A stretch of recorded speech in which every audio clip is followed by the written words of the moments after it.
শ্মশানে মৃতদেহের গলায় পরিয়ে দিয়ে এসেছি।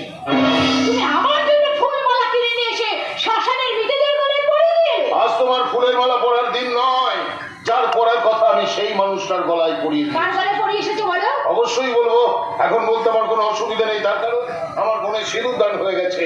তবে শুনলে তোমার বুকটাও ফেটে যাবে, যতই তুমি পাষাণী হও। কি হয়েছে আমাকে তুমি খুলে বলবে? আমি বলবো না, বলবে তোমার ভাই ভজহরি ঘোষাল। আমার ভাই ভজা?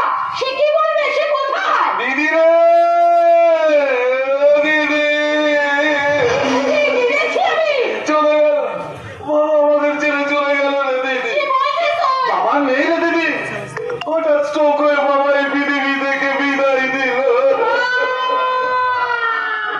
শান্তি, শান্ত হও। বাবা মা চিরকাল কারো থাকে না। এবার বলো, আমি ঠিক লোকের গলায় মালাটা পরিয়ে দিয়ে এসেছি তো? আমি কোনো ভুল করিনি তো?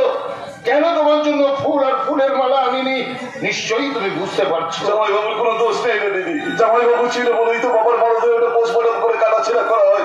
বল ভাই বল, বাবা কি হয়েছিল বল। হঠাৎ বাবার বুকে এখানে যন্ত্রণা শুরু হলো। আমি জামাই বাবুকে ফোন করলাম, কিন্তু জামাই বাবু ওখানে পৌঁছানোর আগেই সব শেষ হয়ে গেল রে দিদি।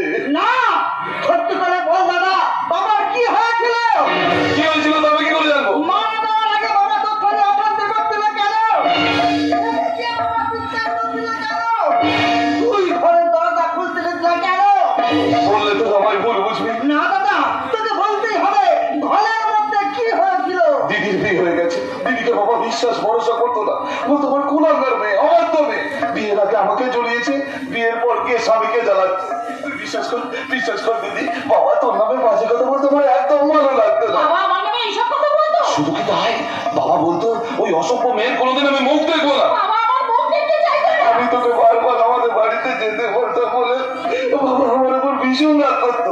বলতো ওই অসভ্য মেয়ে যেন কোনোদিন আমাদের বাড়িতে না ঢোকে। কি বলছো ভজহরি? বাবা হয়ে মেয়েকে? তো বাবা আপনাকে খুব ভালোবাসতো। বাবা বলতো জামাই বাবা জীবন আমার সাক্ষাৎ